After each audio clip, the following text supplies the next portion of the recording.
Hoy, en una edición especial del Movie Show, pasaremos de la pequeña pantalla a la grande. Tendremos con nosotros a algunas estrellas que empezaron en las comedias de situación televisivas.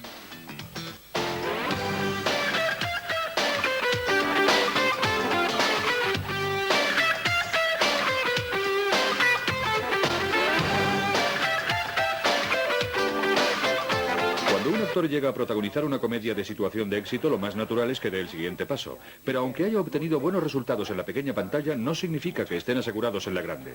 En las estanterías de los videoclubes proliferan los grandes fracasos de los actores preferidos de las comedias de situación como Bill Cosby, Ted Danson y Ellen DeGeneres.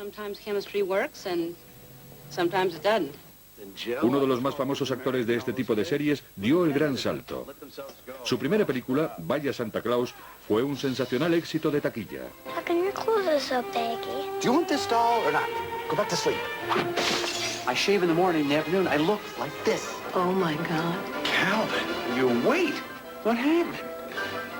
Bee sting.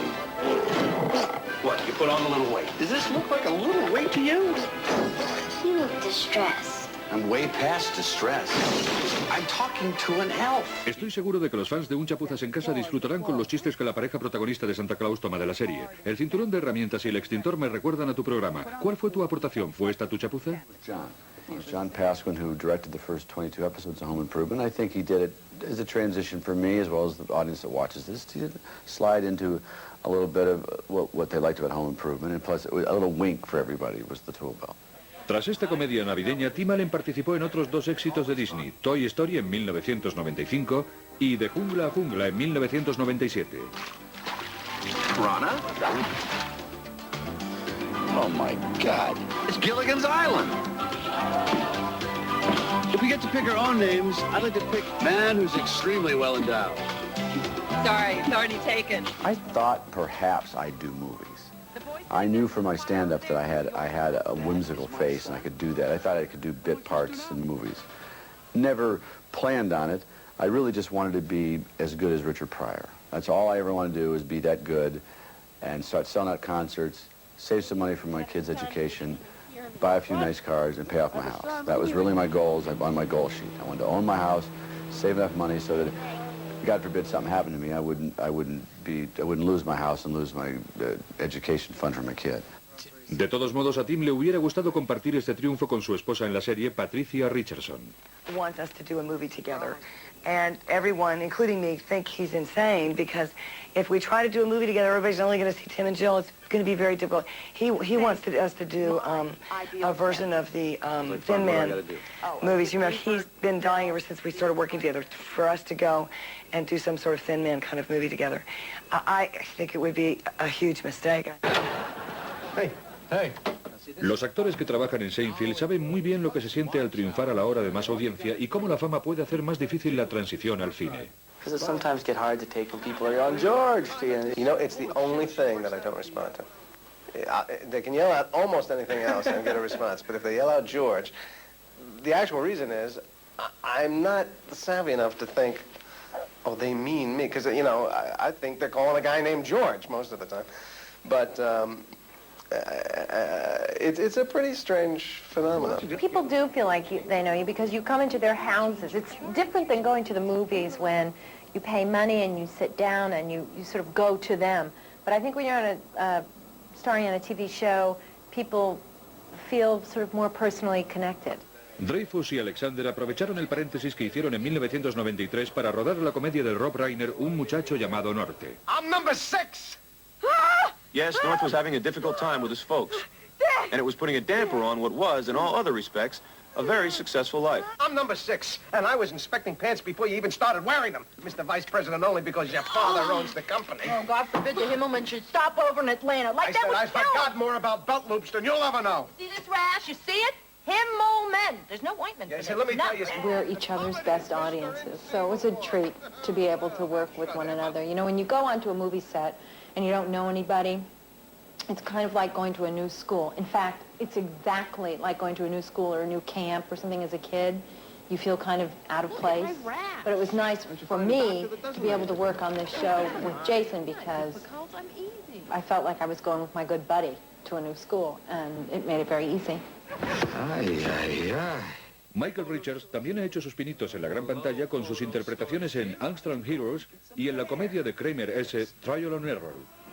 Whenever I step into a courtroom, I think of something a great law professor of mine once said. But that can wait for tomorrow. You're on one side, I'm on another. Can't we get around this law thing? Hello, Jerry. Hello, Newman. Puede que en Seinfeld tenga el papel más pequeño, pero resulta irónico que las películas en las que interviene sean grandes éxitos. Knights trabajó en Parque Jurásico y en Space Jam, que tuvieron una gran acogida, pero no tiene planeado dejar la serie en un futuro próximo. Is it as much fun working on Seinfeld as it looks? Yes. I think it's always fun when you sit down at the table and you've got a great script. I mean, you can read that and laugh, and then we go and do it and try not to get in the way. As opposed to trying desperately to squeeze a couple of yucks out of a lifeless carp that you sometimes get, you know, that's tweaked and tweaked and tweaked and still doesn't get any better. This is funny to begin with, and when you make changes, you're making it tighter or making it even funnier. Escoger el guión apropiado puede ser una tarea muy difícil, pero las estrellas de las comedias de situación cuentan con la red de seguridad que suponen sus series de televisión para amortiguar la caída. Kelsey Grammer ha interpretado al personaje que más tiempo ha permanecido en antenas, superando las 13 temporadas. Pero solo una vez cumplido el tercer año de Frasier, decidió hacer su primer largometraje. Su viejo amigo, Mel Brooks, le ofreció el papel protagonista en su parodia de las películas de vampiros, Dracula Dead and Loving You. He suggested that for my first time out of the chute into the film world, coming off of television, that I choose a costume drama, basically. Made good sense to me. The only thing he added was that, and besides, it's just like Frasier. We, you know, he's kind of full of himself. We set him up and we knock him down. And they went, oh boy, I'm running like the wind from that thing. Grammer rechazó el papel que le ofrecía Brooks para protagonizar la comedia submarina Abajo el periscopio. En esta película el público pudo ver una faceta diferente del actor. A benefit of changing the entire look of the character. I mean, right from the get-go, I'm a guy in uniform, not a well-dressed stuffed shirt. So right then and there, you've got a big break there. You help the audience along a little bit with that luxury, and geez, Navy, but you can't get much further from Frasier than that. Lieutenant Lake, you're almost out of uniform. Either you're confused about your dress size or there's been some foul play. Hey, if it's a disqualifying offense, I'd like to take full and sole responsibility, sir. Gentlemen, I want to know who did this, or shore leave is canceled tonight. You had a fight, didn't you? No. Oh, my God, you had a jealous fight and he threw you through the door. Are you all right? La protagonista de Loco por ti, Helent, también ha tratado de separarse de su personaje en la serie. Hunt encontró el éxito en películas de acción como El beso de la muerte y con el gran éxito de taquilla, Twister.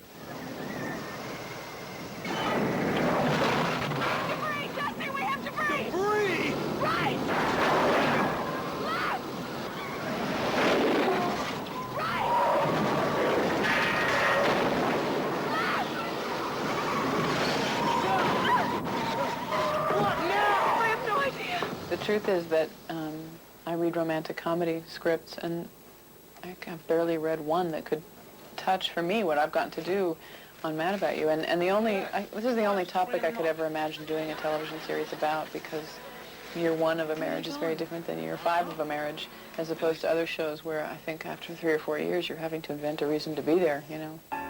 Mientras que algunos actores tratan de separarse de su alter ego de las comedias de situación, otros se mantienen fieles a su fórmula mágica. Y por esta última posibilidad se decantó la nanny Fran Drescher en 1997, que llevó su personaje televisivo a la pantalla grande en La novia del príncipe. You look lovely, Masha. Yeah, it's control top panty hose. Holds you in like a stuffed sausage. You teach beauty school. Yeah, well, talk to the hand. Here, I talk last. Yes, who could get a word in edgewise? You do it again! This woman would destroy the country. A little bit of radish, and look what you got. Lucille Ball. Ooh. I think that the transition that I made from the small screen to the big screen is one that the audience can grasp and accept, because they've come to know and love a certain personality, in the same way that John Travolta did from Welcome Back, Kotter to Saturday Night Fever, and Michael Fox did it, and most recently Tim Allen. I'm kind of following in their footsteps. Julie Kavner y Azaria han participado participado durante mucho tiempo en una de las comedias de situación televisivas más duraderas. Y si bien sus caras no nos resultan muy familiares, sus voces deberían serlo. We are, dear. Father says there's nothing to worry about. A Kavner no le resulta desconocida la televisión. Interpretó a la hermana de Valerie Harper en Rhoda y aparecía en el show de Tracy Ullman antes de obtener papeles en películas como Despertares y I'll Do Anything.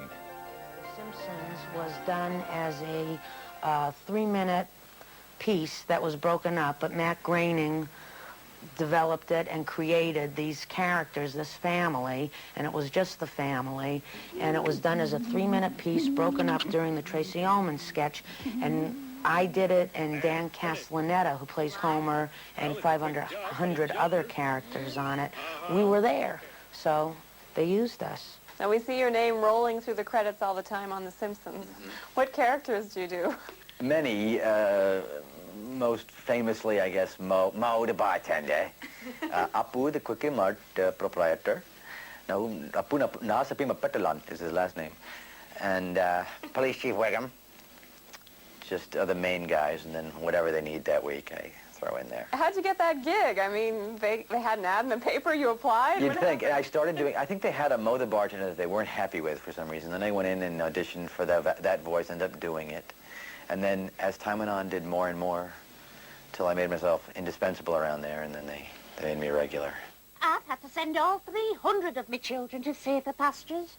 Mientras que las estrellas de Los Simpsons probaron suerte fuera de ese campo, en el cine, Janie Lee, estrella de Frasier, decidió prestar su voz en James y el melocotón gigante. I have to go after him. Not on your life. You'll catch your death of cold. That's the luxury of doing such a great show.